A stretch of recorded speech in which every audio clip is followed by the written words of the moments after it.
ہم آبزرورز کے تحت ادھر بیٹھے رہے جب ہمارا لائرز نے اپنے کیس سامنے رکھا. اور جو پوائنٹس میں عوام کو اور میڈیا کے سامنے رکھنا چاہ رہا ہوں کہ یہ حکومت اس حد تک عدم اعتماد سے بھاگنا چاہ رہا ہے، اس الیکشن سے بھاگنا چاہ رہا ہے کہ وہ آئین توڑنے پر آئے ہیں. پہلے انہوں نے ہمارا عدم اعتماد پیش ہونے سے 2 دن بعد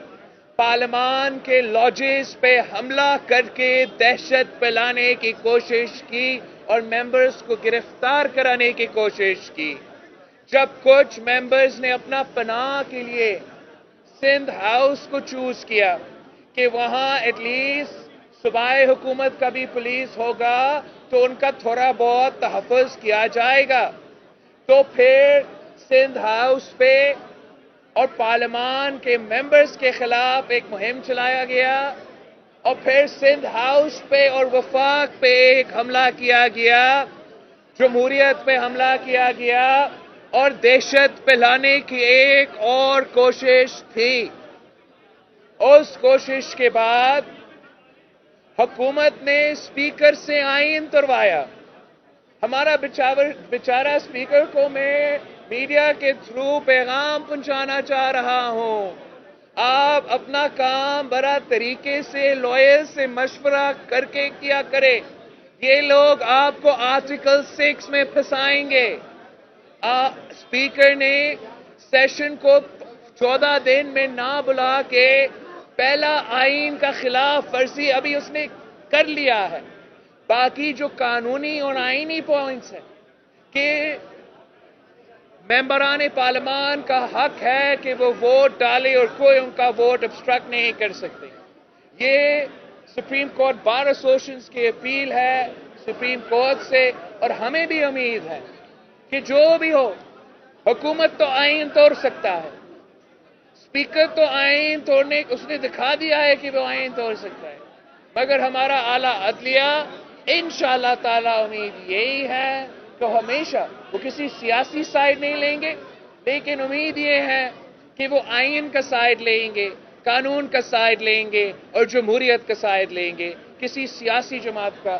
وہ کوئی پوزیشن نہیں لیں گے. ایک منٹ،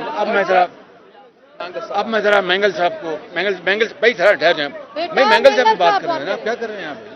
بات کرنے دیں. کیونکہ اس بارے میں تفصیلاً تو میرے خیال میں ہمارے لائر جو آئینی اور قانونی جو مسائل ہوئے ہیں اس پر بات کر سکتے ہیں، لیکن ایک یہ حقیقت ہے کہ جس آئین کی پاسداری حکومت کو کرنی تھی، جس آئین پر عمل درآمد حکومت کو کرنا تھا، یا جس آئین کی حفاظت کی ذمہ داری جو حکومت کی کرنی تھی، حکومت کے بجائے ہمارے سپریم کورٹ بار کے وکلاؤں نے اس کا احساس کرتے ہوئے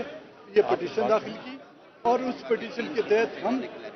پولیٹیکل پارٹیوں کو جب نوٹس جاری کیے گئے تو ہم ایز اے آبزرور آ کے ہم نے یہاں پر دیکھا، اور امید یہی ہے کہ جو آج بھی ہم نے کارروائی دیکھی کہ یہاں سپریم کورٹ میں بھی آئین کی پاسداری کرتے ہوئے وہ آئینی اور قانونی فیصلے کیے جائیں گے. مزید میرے خیال میں ہمارے جو لائرز ہیں وہ اس پر مزید تفصیل سے اب میں جناب اعظم نذیر تاہڑ صاحب کو گزارش کروں گا کہ وہ آپ کو آج جو کارروائی ہوئی ہے وہ لیگل پارلنس میں آپ کو بتا دیں، اور اس کے بعد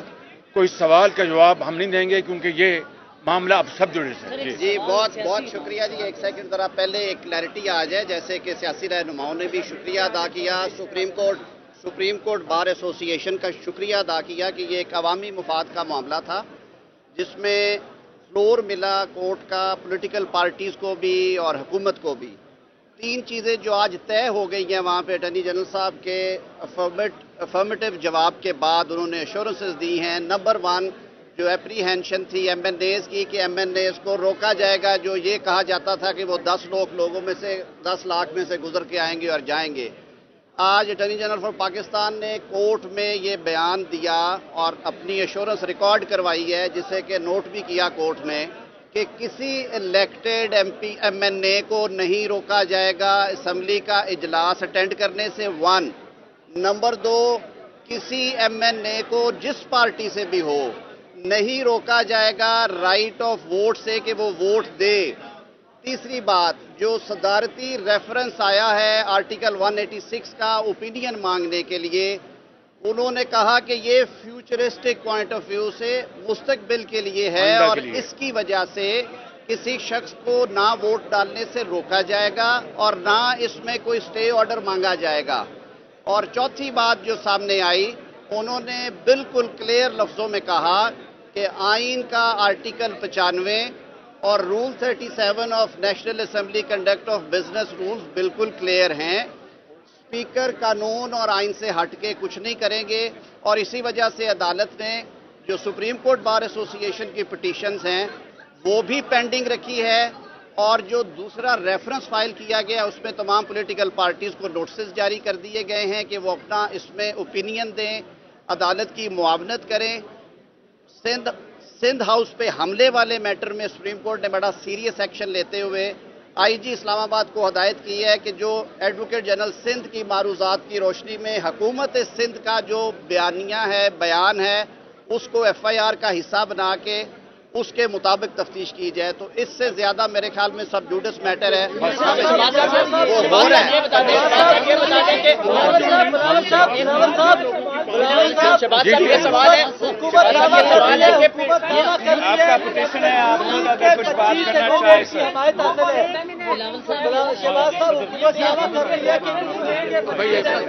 بھائی بات کریں، بات کریں بھائی، میں کوئی بات یہ ہے کہ سپریم کورٹ بار ایسوسی ایشن، آج ہائی کورٹ بار ایسوسی ایشن کے پریزیڈنٹ اکبر ڈوگر صاحب، وائس چیئرمین پنجاب بار اسلام آباد بار کونسل، تمام ہمارے جو نمائندے ہیں وہ آئے، انہوں نے آج کی پروسیڈنگز کو اٹینڈ کیا۔ ہمارا صرف اور صرف موقف یہ ہے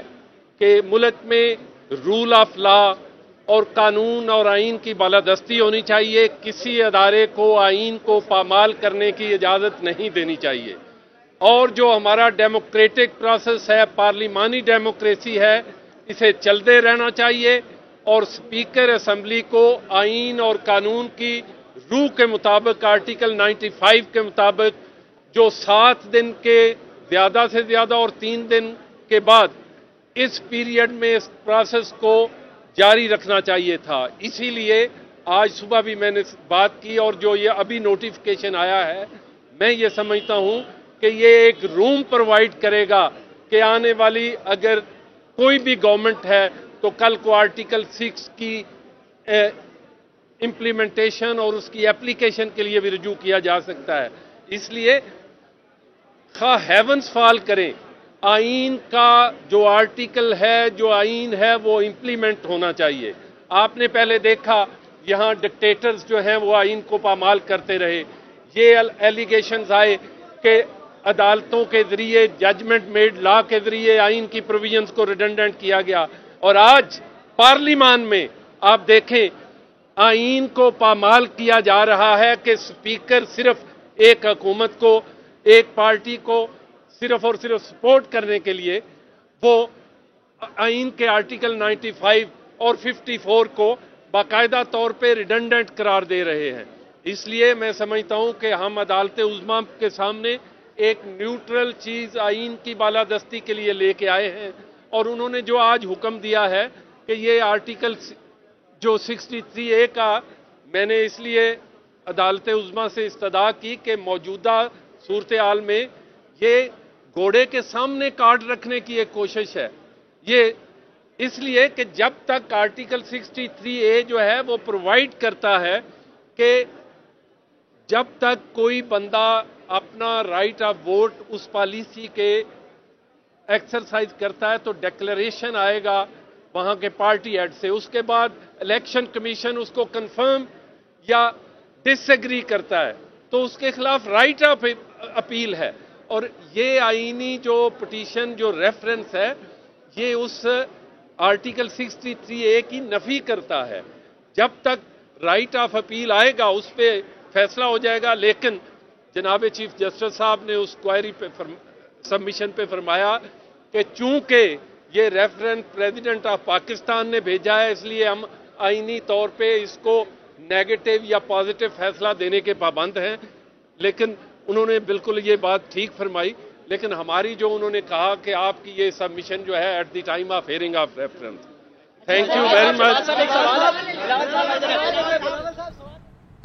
اسلام آباد میں اپوزیشن رہنما میڈیا سے گفتگو کر رہے تھے اور اس موقع پر شہباز شریف کا یہ کہنا تھا کہ اسپیکر چاہتے تو 23 مارچ سے پہلے اجلاس بلا سکتے تھے، مگر انہوں نے جان بوجھ کر اجلاس بلانے میں تاخیر کی اور قانون شکنی کے مرتکب ہوئے. جبکہ chairman Peoples Party Bilawal Bhutto Zardari بھی اس موقع پر گفتگو کر رہے تھے اور انہوں نے کہا کہ سندھ ہاؤس حملے پر از خود نوٹس لینے پر سپریم کورٹ کو سراہتے ہیں.